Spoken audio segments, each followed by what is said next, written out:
Welcome to 70 System, this is DMG, and this week's monster is the candy spider.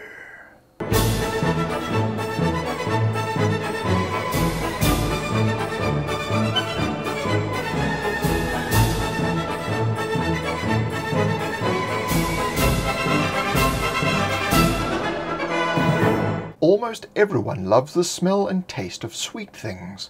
That is the candy spider's lure. Sweet, intoxicating aromas that lead inevitably to a candy lane of murder and mayhem. Many a young child has wandered off from a picnic only to be found later as a desiccated husk digested from the inside out, wrapped in the candy floss-like webbing of these deadly creatures. It's not spring that fills the air with sweetness, it's the cunning lure of the candy spider. It will entice you, it will intoxicate you, and it will entwine you, and it will eat you. Candy spiders are smaller than humans, but are much, much larger than ordinary insects. Their abdomens are unmistakable with the telltale red and white stripes on their fur. They look like ordinary spiders. Other than their giant size, they have many compound eyes, hairy limbs, and long legs. Their hideous maws, hidden behind the pulpus and mandibles on their hairy cephalothorax, drip with digestive enzymes. Their webbing is highly intoxicating, and anyone who goes near it is at a higher risk of becoming drunk and losing their wits. It is a sticky and sweet cord that the spiders extrude from their spinnerets, and it is as strong as a normal rope.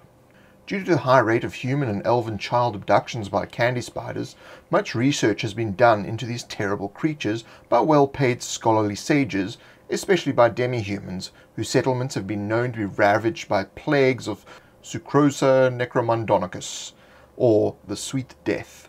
Dwarves in particular will be sure to clear their underground dwellings of all hints of sweetness on the off chance a candy spider may be nearby and they have no warning of it. Traditionally, herbalists have used candy spider webbing in healing salves and potions designed to intoxicate. However, they keep this ingredient a secret as the general populace prefer candy spiders to be eradicated and not cultivated. There is a small exclusive tavern for nobility in one of the capitals that serves a delicious candy spider egg surprise.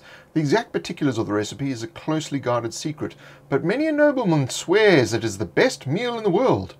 Candy spiders prefer dark caves and woods, but when hungry they will venture out into the wilds to hunt prey. They are adept at using their environment to hunt, but lack any natural camouflage, relying instead on cunning and surprise to procure their meals. When a candy spider is nearby, there is always a sweet smell in the air, something a person just can't pinpoint, but it always smells a lot like their favorite sweet treat from their childhood. Candy spiders spread their webbing around in clumps in order to lure the prey to their vicinity. Their preferred diet consists of animals of all kinds. When candy spiders have been feeding in an area, you will tend to find the desiccated remains of their victims discarded in trees, down holes, and in the dark recesses of caves. Due to this drying, there is typically no smell of death to warn those that approach of the danger they are in. The digestive enzymes from their bite liquefy the insides of the prey and absorbs all the nutrients into an easy-to-swallow juice that the spider sucks out prior to the death of the victim. Candy spiders live in clusters of 4 or more and never more than 10. They do not have any leaders, but each spider shares responsibilities equally with the rest of their clutter. Breeding usually takes place in caves where their eggs are encased in mud and left. It takes young candy spiders about a year to fully mature to their formidable size. In that time they tend to feed on smaller animals and rodents like rats. Female spiders that are busy reproducing are given all the food the clutter can gather. They will leave webbing around the area that holds the eggs in order to entice small prey to the nest. When a candy spider clutter is encountered, they will typically attempt to attack by surprise if they are aware of the target's approach. Their singular goal is to feed on the victims. However, if they have eaten recently, they are less inclined to attack. They will protect females that are busy ovulating, but not to the death, as they are capable of reproducing quite significantly, and so losing a generation is not too problematic when staying alive is an option. When attacking, the entire group engages with the targets. Their ability to strategize and move freely about the area using their climbing and web-swinging abilities makes them a difficult foe to contend with. Candy spiders tend to use web attacks to ensnare and subdue their opponents. However, their most powerful weapon is the smell of their webbing. This is highly intoxicating, and those that come near it generally become quite drunk, making them an easy match for a motivated clutter of cunning spiders.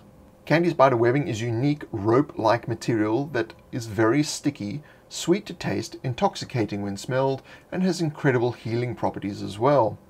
The webbing is quite strong and used to ensnare the prey in order for the spider to bite them and begin the digestive process.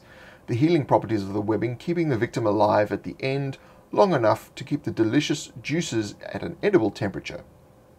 Once sucked out, the victim dies. There is one flaw in the evolution of the webbing, and that is it is water soluble. A victim dropped in a body of water will be able to break free in a few moments as the webs dissolve away. However, the webs need to be totally saturated in order to break down and will not dissolve in a simple splash of water. The healing properties of the webbing are such that eating the webbing will heal an injury. However, the substance is so intoxicating that it is not really a viable way to treat patients. In a pinch, though, it may be worth the risk. When ensnared, intoxicated, and bitten, there is little hope for you. The only way to neutralize the digestive enzymes is with very strong alcohol. That is the candy spider. Whoever thought that up was one sick son of a... Oh, that was me. If you'd like to support these videos, check out patreon.com/70system. I'm also on the social medias, Facebook and Twitter. Be sure to check those out. And I will see you in the next monster video, which is about... What is it actually about? The vampiric wasp. New monster video every week. Subscribe. You know you want to. Of course you want to.